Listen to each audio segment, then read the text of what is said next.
So another way to get more leads and more sales is by creating engaging webinars and workshops. So these don't have to be full courses, but you can just get people warmed up and you can get the connection between you and your audience that are going to buy for you.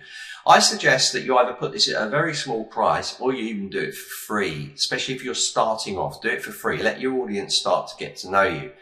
So what you're doing here is you're starting things like a Facebook group. You're going to put this stuff on your socials that you're going to do this live webinar. Let's just say on 3D sculpting, for instance. I'm going to do a basic course for beginners on ZBrush and 3D sculpting. You don't want to miss this. It's absolutely free.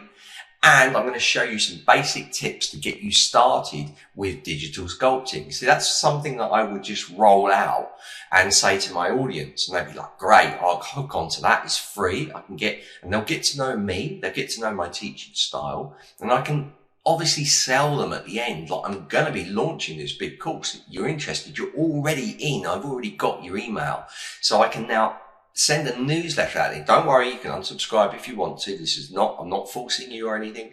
But if you stay with me, then you will find this course will really, really help you. So these are kind of ways that you can do it. So you can use this engaging webinars and workshops to do that. So this is another tip from us at Zenler.